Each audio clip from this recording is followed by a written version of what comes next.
welcome everybody. We're happy to have you here, or we're happy for you to have us here, I should say. So we'll take a minute to introduce ourselves. Go.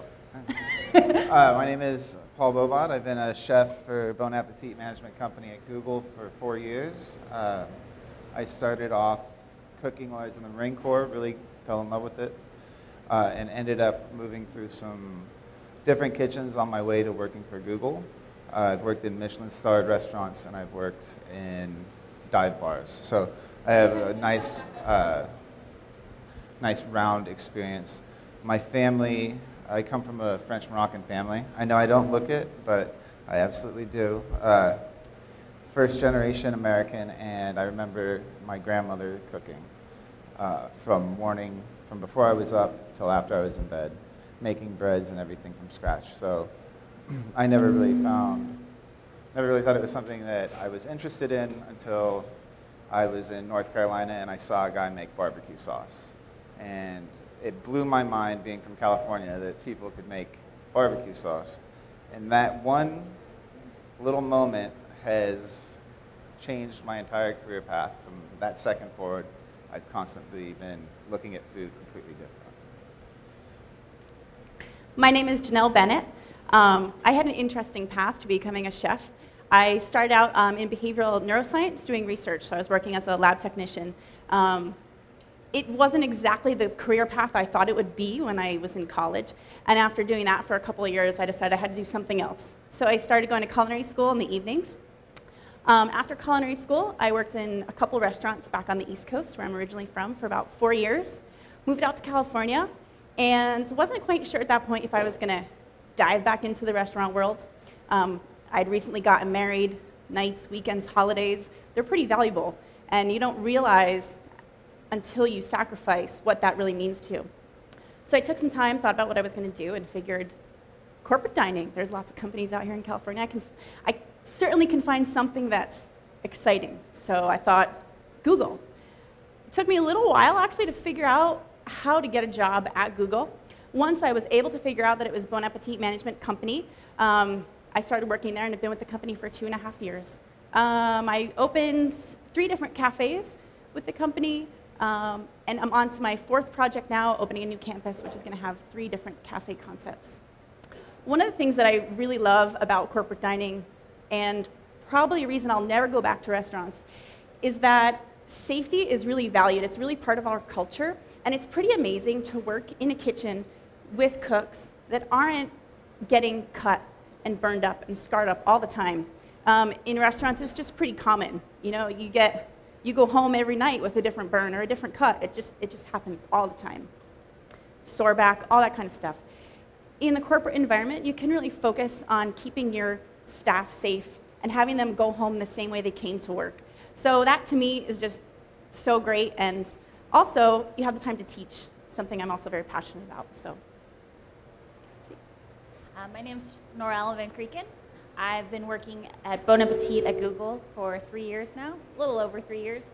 I've been really enjoying my experience as these 2 wonderful chefs that I get to work with all the time. I do come from a restaurant background, and I think that was a really important part before coming to do corporate dining. So we can talk more about that later, but I know you all have students, so I would encourage you to have them maybe work in some restaurants and then join us in corporate dining. And Paul's going to talk more about corporate dining to follow. But a little bit about me, I was working in restaurants for several years. I went to cooking school up in Napa, where I'm from, small junior college system, which I really, really loved. Some of the best time in my life was that 14 months of cooking school, so it was a valuable experience. I had finished college, and then I was going to be a teacher, started substitute teaching, and I thought, whoa, I'm not grown up enough for this, so I'll go where the kids hang out, and that is cooking school, and staying in the restaurant world and all of the fun that comes with that. So I went to cooking school, and I was cooking in several restaurants up in Napa. I had a great experience in a vegetarian restaurant. And from there, I was able to find a job at Google and move down to Mountain View and work in a vegetarian kitchen. And then that sort of changed and started working in other kitchens. And now I am running a kitchen called Kitchen Sink. And we get to do great things there. And inside the cafe that we run for breakfast and lunch, we also have a teaching kitchen inside as well. So in our teaching kitchen, we also teach Googlers how to cook every day. And so they can go home and take all of the stuff that we're going to talk about today, and they can make it at home for their families, because it's important to also not only get to come to work where you're lucky enough that all the food is free, but you can go home and cook and provide for your family and give them nutritious, healthy meals to make them productive and healthy. So we're going to kind of segue into the things that we're going to be learning today. And I hope that throughout this day we'll get to learn a little bit more about you, because I'm as much interested in you as hopefully you're interested in this class. And I see you're all very eager. Everybody's got their gloves on, fighting over it. I don't know if this kitchen is meant for all these people, but we're going to make it work. We'll just kind of be a little flexible. So before we get started, we'll talk a little bit about corporate dining, so you can kind of maybe relax, put down the knives for just a minute. We'll get to it, I promise. Eager fingers. All right. So corporate dining is a relatively new concept in the manner in which we're starting to know it. 15 years ago, there wasn't a job for me in corporate dining. The only people, to give you an example, Google makes 75,000 meals a day for their employees, visitors, stockholders, everybody. About 75,000 meals a day in Mountain View. 15 years ago, Google didn't exist. The programs that we're putting in place now, there's 35 chefs at Google, there's 1,500 cooks at Google to make those meals. The only industries where you saw industrialized food was hospitals and prisons. So to be able to go from the mentality of hospital food or prison food, which is often the butt of many culinary joke, and take it into this corporate world where we're providing really extremely high-end, fresh, seasonal, local food for our guests on a daily basis. It's almost like working at a country club. Or eating at a country club on a daily basis. And it just wasn't a thing. Like, it's a brand new thing. 15 years ago, there was nobody doing this. So corporate dining, what we have the opportunity to do is, with me being here for 4 years, 2.5 years, 3 years, is just in the short block that we've been in the corporate dining world, we've got to see it expand and change and explode and become so diverse in the products that we get to bring in, the amount of different kinds of people that we get to cook for. We have a huge population of people from India or Asia that come in and they want food that's similar to what they enjoy on a daily basis, and we have to figure out a way to provide that. So we're graduating culinary school 10 years ago. Your options were, I'm going to go to a restaurant, or I'm going to go to food service. And food service was not where you wanted to go. There was no real inspiration there. There wasn't a lot of love there. And what we've been able to do with corporate dining is really change the dynamic and be able to do some really cool things on a daily basis that you just don't get the opportunity to do. So Janelle was talking about safety. Being able to care about how your cooks come in and how your cooks leave was never anything that you'd experience in a restaurant. It was get the job done, put your head down, and go home. And now we have the time to create programs to give them the safety knowledge that they need to take their next cafe. So I started out as a cook. I've worked my way from cook to chef within this 4-year period with this company. And there was just never any opportunity to do that up until very recently. Do you have anything you wanted to add? You guys have any questions about Google Food or corporate dining? What's the difference in your kitchen? Do you have more space, more people, more time, more what? That's between that and like a... So the difference is our client has a different expectation of what they want. So we had to figure out how to meet the expectations of our client. The client wanted local food, sourced local, organic when possible, minimal hormones and naturally grown meats and eggs, which was unheard of when you're doing 100,000 meals, 70,000 meals a day. We had to figure out a way to make it work for them. And that was reaching out to different farmers, different communities, seeing what was available without pricing out anybody from the market. Does that answer your question? How do you keep people safe versus in a restaurant? Oh, okay. So safety is, the hardest part with that was bringing everybody who came from restaurants and making them and getting them to buy into being safe and looking out for everything. But it starts at the top and it starts at the bottom, and it has to be, everybody has to buy in across the board. Our bottom line isn't profit at the food costs. Our bottom line is customer satisfaction and employee safety, because so much of my money in the restaurant industry goes out to insurance and paying workers' comp and accidents. We realize when you're dealing with 1,500 cooks in such a small area, keeping them safe is beneficial to us and them. And when we teach that safety, when we are constantly reinforcing the safe behaviors, we get to see a drastic drop in what we're spending on each accident. I think it's really about creating that culture, like Paul said, kind of from the top down, and modeling that type of safe behavior. Without that culture, it's not really going to take hold. And in most restaurants, at least any of the restaurants, kitchens that I worked in, nobody really took the time to say, hey, that's heavy, I'll help you. Or why don't you try moving the cart this way? Let me show you a better way to do that. It's kind of, get it done or get out of my kitchen type attitude with a lot of chefs, honestly, in a lot of restaurant kitchens. And that's just not the approach that we take. It's more, hey, get a lifting buddy. Ask for someone to help you with that. Have you used that piece of equipment before? No, let me show you. So it's a lot of that sort of behavior. A culture. Yeah. It's a culture of safety. Any other questions? So food cost is not a problem at all? Is that what allows you to do all these safety stuff? So traditionally in a restaurant, food cost is it's based on a third Food model. costs. I'll have to look that up. When you price out a dish, 1/3 of the price is the cost of the food. You give that, depending on the amount of labor that goes into it, it's generally you times it by 3 or add 200% to that. That's the menu cost of the dish. That should include your labor and overhead to make that dish. We don't have to deal, when I put out food for one of my guests, there's no cash exchange for it. So them enjoying it, that's the bottom line. I do have a budget. Everybody works off of a budget. So I can't just throw filet and lobster out every day.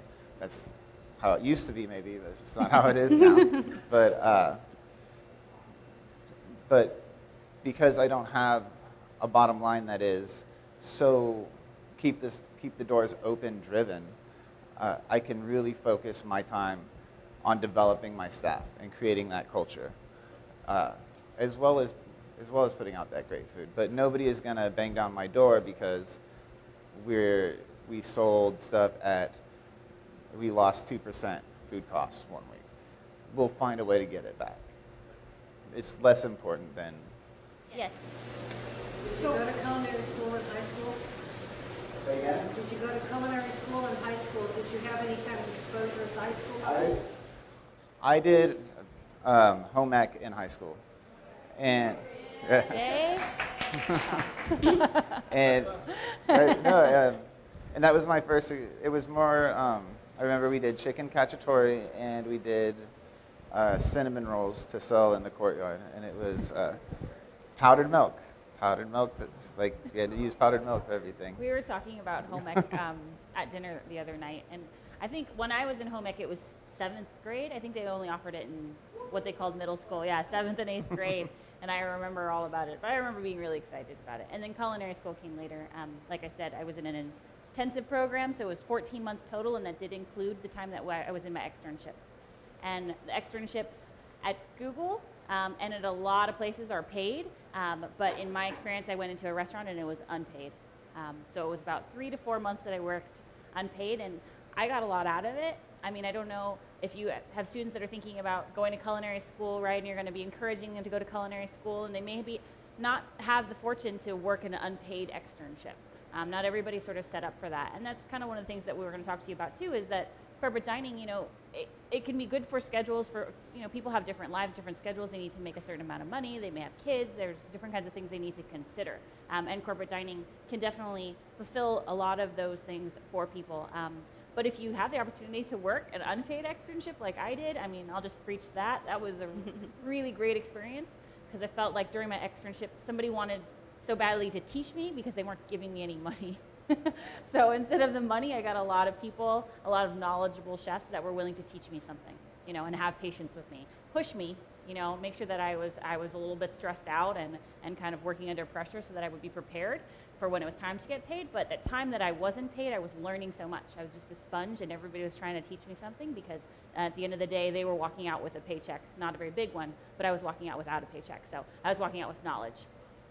So that's my rally speech for the unpaid externship if you can make it happen. If you can live with your mom until you're 30, then you can afford to do those things. I don't live there anymore. And I saw more questions. What was your question? So corporate dining, since it's kind of really coming to its own maybe, or maybe we're not there yet, what do you see is the future of this? Are we headed, is there more growth? Are we peaking? What's the future? Growth. Growth. Lots and lots of growth. It's what's driving business, driving great potential employees to clients right now is food programs and amenities. So to use the country club analysis, Google, I'm sure you've seen pictures, they've got, I don't know what they do for work, but I know that they have plenty of stuff to play with while they're working. And that's just kind of the way this valley is moving right now. And you've seen it. So one of my jobs at Google with Bon Appetit is I oversee the Seattle food program and Kirkland program as well. So to see their campuses and notice all the similarities and how excited they are about their food, just like they're excited about the food here. But when Google does their food program there, all the other employers that want to compete with Google for talent, they end up building the same programs. So there's constant growth. Who knows how big Google is going to get? I mean, we might all be working for them one day. I don't know. It's just, it could happen. But Where would you like to get your future employees from? Like the junior college level, culinary school, from the restaurant? Where do you really prefer them coming from? I'm sure we all have an answer. Can I start? Start. So I'll finish. No matter where somebody is from, whatever they put into the program that they're in is what they're going to take away from that. You know, so I've had somebody out of a JC program that was still in school who could cook circles around somebody that was hired 6 months ago as a cook that came from a private culinary school. It's really about the person. I will stage anybody who wants to work for me and help them assess where they're at, what they need to work on, what I think is going to be best for them. I've told, like Norell said, I've told a lot of people, I'd like you to go to restaurants, get your 6 months, get you a year of restaurants, come back with that knowledge, and we can definitely work with you. We're really looking for people that are just passionate and motivated to want to be in the kitchen, not somebody that's there to punch the clock and you know, get their check and go home. And that's, you know, that kind of gives us the freedom to take people at all levels, coming from junior colleges, coming out of culinary school, or coming from restaurants. I have to say that yes, the restaurant experience is very, very valuable, and I would not be where I am at, and I could say that for probably most of the chefs at Google. We wouldn't be in the roles that we're in if we had not had that restaurant experience. However, we are a great teaching center, and we're really focused on developing our staff and bringing people up. And one thing to keep in mind is as you're sort of mentoring your students and they're thinking about going to culinary school, whether to culinary school or whether to not go to culinary school, maybe to start off in a restaurant. I think like they said, I think it definitely depends on the student, and what they're putting in is what they're going to get out. That's right, all fields of work. But I would say that if you want to start moving into a chef role, a sous chef role, or an executive chef role, or something like that, they will usually look for culinary experience. So that could maybe be the difference to start. And maybe depending on the student, you know, you go get your chops a little bit, you start working, and then you think about, do I want to go back to culinary school? Or do I want to go back and maybe go to a JC program and see if that's going to help me in my career, help me move further, you know, to the next ladder, to get into management and also cooking, you know, to be a sous chef, to be a chef, that kind of thing. So that experience will be valuable and somewhat necessary to be a chef. It doesn't mean that you have to go to culinary school to be a chef at Google, or, you know, a chef for Bon Appetit, I should say, because it's definitely, there's other ways to do it, and it's the same thing. There's chefs at everywhere that have never been to culinary school, and it wasn't necessary because they free culinary school when they went and started working in restaurants and things like that. So it kind of depends. And I worked in restaurants for 7 years before I decided to go to culinary school. Realistically, I wasn't mature enough when to actually have taken anything out of culinary school until the time when I did go, because of just who I was growing up. I was stubborn and hard-headed, and I needed some hard years in a kitchen to figure out that I didn't know everything.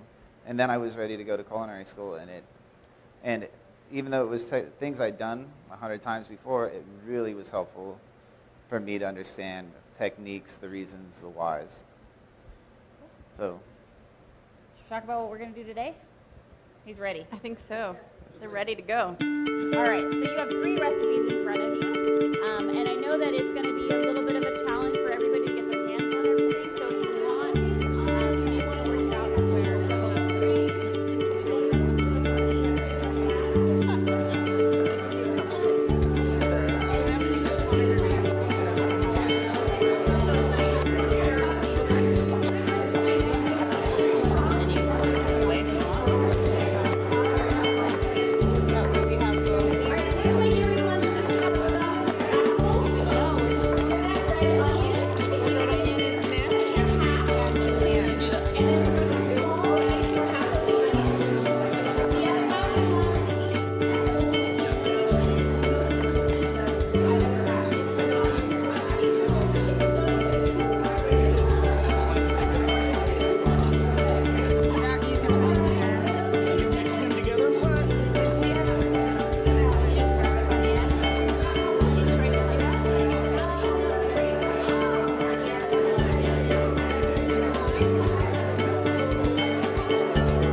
pickling today for the first time? Don't be shy. Okay. Pickling, we sort of talk about it a lot. Pickling can take 2 different forms, mostly, I suppose. One is an acidic solution, which is what we're going to be making today. The other would be things that you do with meats that would be water-based, so more like a brine, okay? Those 2 things are meant for preservation, also flavor, sort of like interest and contrast, right? When you're teaching cooking and you're talking about tasting and all the sort of dynamic things that happen when you're eating something and it makes you happy, the best things are those things that are balanced with all those flavors, right? It's sweet, it's salty, it's sugary, right? That's why we love Thai food, because it has all of those flavors. So pickling, I'll try to make it fast because I know you guys are eager. We have carrots and cucumbers already cut by the lovely students here. So they've done that, yay! So they've done a lot of that for you. Where's Karen? She's doing so much. Yeah, where's Karen? There's Karen. Thank you, Karen. Give a big shout out to Karen. So she and her fellow students have cut up carrots, no problem, and cucumbers. So grab some of those. So we're just gonna, what we're gonna do is there's jars here. You're gonna grab, maybe I would elect somebody from each table to grab some carrots and things like that and pass them out, grab some cucumbers, pass it out. You can follow your recipe if you'd like. Otherwise, I would just put how many, you know, if you like spicy, go ahead and put the seeds in there. If you don't like spicy, I would probably take those out. All right, and you're gonna take 2 jars per person. I think we have enough. And yeah, we can try. We can start with 1 jar if you like. Put some carrots in there, some cucumbers, all of those things. Then we've got a pickling liquid, and if you'd like to watch, I'll demo it. We have some pickling liquid already made here, so yeah, you want to get all your vegetables in first, and then So we're going to start with some apple cider vinegar. I don't measure, I just go by how I like it. So we've got apple cider vinegar, sugar. These are Dansco. I like it sweet. Yeah, I just ordered them online. And this is how, I mean, I'm only showing you because just to show you how easy it can be, right? This is what you would do with it. So basic pickling is your acid, sugar, salt, and then whatever you want it to taste like. Some bay leaves, right? I mean, none of these things, I could weigh it out, I could count it, but I've done it enough times I don't. Plus it's supposed to be fun. It's not exact science. Mustard seeds, always great to have. Fennel seed, a flavor I love, but my mom hates. She doesn't even know what's in most of the things I make, so it doesn't offend everybody. We're always striving to teach people is taste your food. I don't know why people always, over the years of cooking, I still have people bring me something and they say, "Chef, does this taste good?" And I say, "Do you think it tastes good?" And they say, "I didn't taste it." This comes up to a boil. You can either add ice, so there's a water component. You'll see that in your recipe.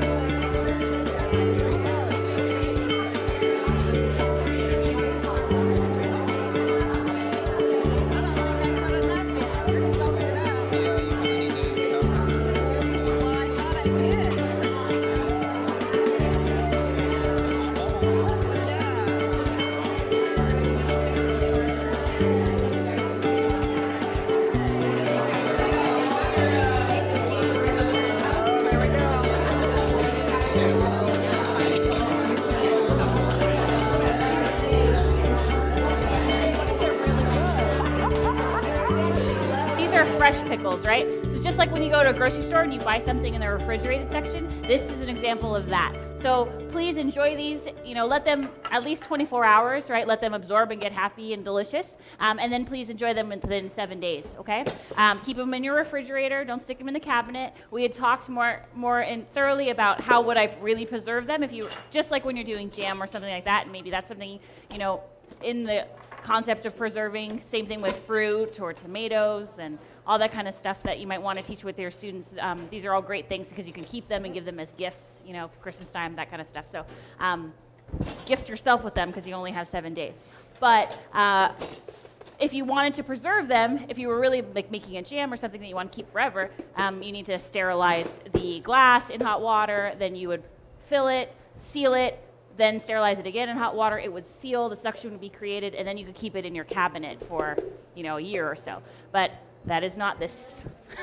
This is meant to be enjoyed in the next week. Some of you chopped some up and did different varieties in that. So yeah, those were really good ideas.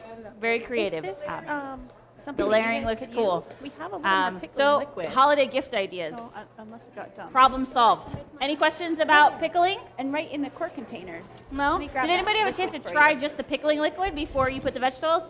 Okay. Yeah. I didn't even follow the recipe. How do you know? Yeah, I would encourage you to always taste everything, right?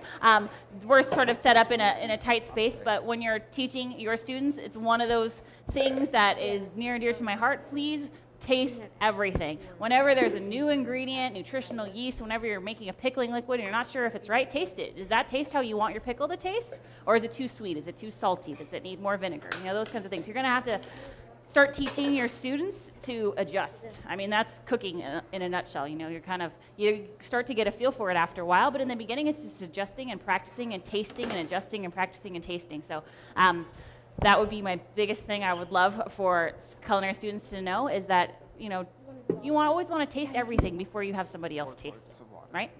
And I really appreciate that you trust me that the pickling liquid was good. But always taste it and see, is this how I want it to taste? And that's all. So if no more questions, everybody's favorite, healthy bacon.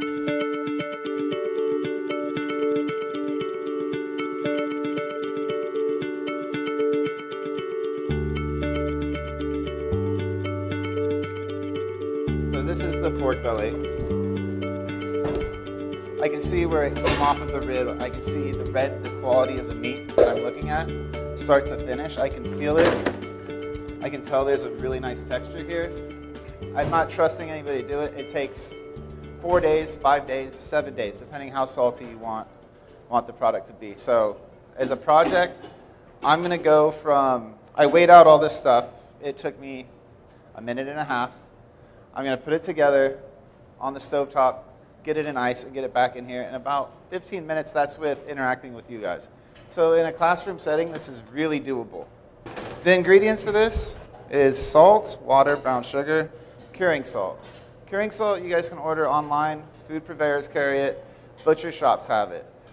It's not that hard to get. It's the one thing that you can't just go into the supermarket and pick up. How is curing salt? Say that again? How is it different than the other salt? So, it's a good question. Curing salt is a nitrate or nitrite.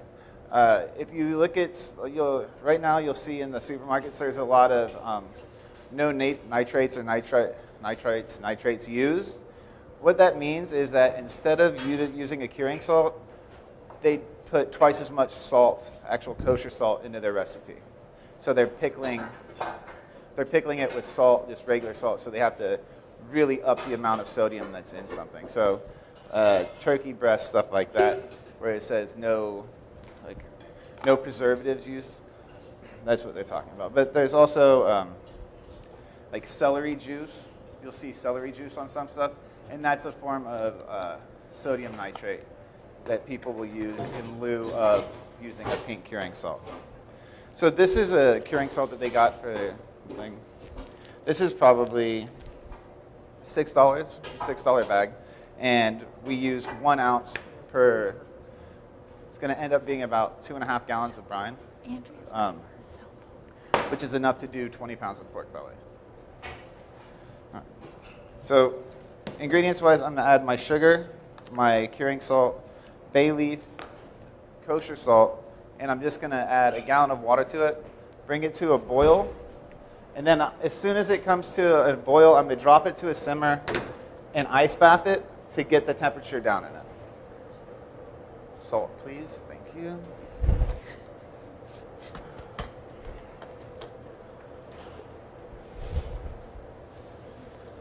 And water. Perfectly measured. Yeah. Just for this. Yeah.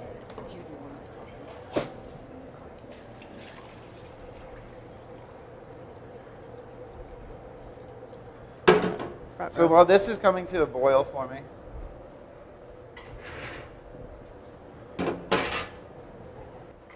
so I have the apple cider,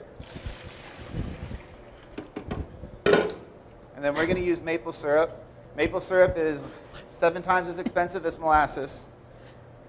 I know money's an issue. Molasses works great.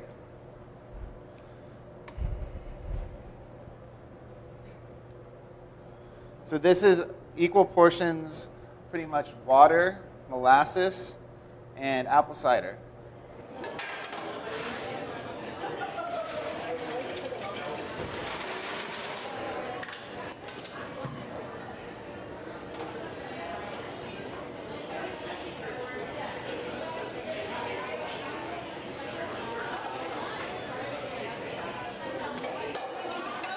I smoke in a smoker, but I can do, bellies are actually really nice. They'll fit in a hotel pan smoker. So if you built a smoker here, hotel pan, perf pan, hotel pan on top with wood on the bottom level, you come up with a really nice.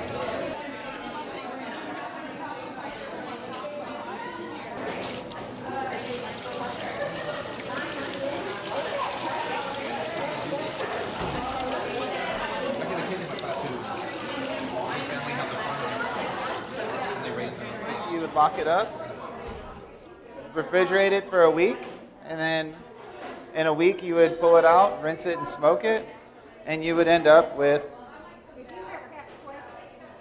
roller pork belly. So this is the pork belly that you guys are eating today. This has already been smoked to 165 degrees. So it's already cooked. I prefer to bring in bacon skin on. All the product, like with bacon, everything here has a use. As flavoring soups, stocks, etc. The bacon fat is, everybody knows what bacon fat's good for. I don't need to go into that. So what I do here is I would weight this with ceramic plate, non-reactive metal, and let it sit. If I had more than one pork belly, if I had 3 pork bellies in here, I would utilize rotating them in the batch. The other thing to note is that this pork belly was skinless, so that smokiness that you see on this here, that's going to go into that top layer of fat. So there really is going to be an intense flavor of smoke in this bacon. So again, you see the cooked bacon in the slab form, still nice white color. It's not commercial dye red. It's never going to get that dye red. But you can also taste it's got a really mild flavor all the way through it. The skin is very intense. But the bacon itself is nice and mild. So then, earlier, a lot of people wanted to know about just roasting bacon in the oven. So this is just the same exact cure bacon, just oven roasted. Then I just took the skin off, and then we sliced it and served it same in here. So really, really similar flavors. It's all about the sweetness and the salt that you do in your brine. This is a good recipe for 5 days. If you want a more intense saltiness, play with it. You can add the salt to it, or you can let it cure for another day or 2 days. If you want less salt, you can always rinse it longer. So soak for 5 minutes, rinse. Because this bacon was only cured for 4 days, I only rinsed it for 5 minutes. I didn't soak it to remove the excess salt. Thank you. Thank you.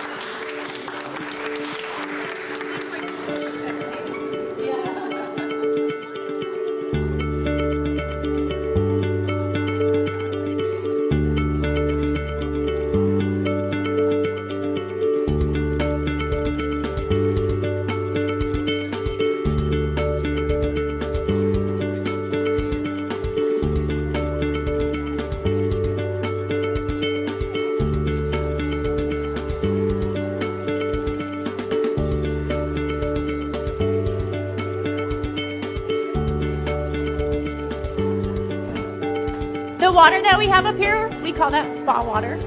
We serve that at every cafe at Google. We do all different kinds of fresh fruits, vegetables, and herbs. We mix it up, cucumber and dill, or celery and dill is delicious. Basil, peaches, plums, anything really. We often utilize a lot of trim from our various cuts. If we're maybe cutting a cucumber and not using the core, we'll take that core and put that into the spa water. It just needs to sit for about an hour for the flavors to infuse. If you'd like it a little more concentrated, you can let it sit a little bit longer. And really, spa waters are great, and I would say they're the primary beverage of most Googlers. They look beautiful, they're tasty and delicious, and they're made with just tap water. So if we can encourage people to drink simply tap water by adding in small amount of fruits and vegetables and herbs, we're doing a great thing, not only for their health, but also by reducing the number of bottles and containers that we would usually have for someone who says, well, I'm just going to grab this bottle of water. It's good stuff. Cheers. It's like a wine tasting, but water.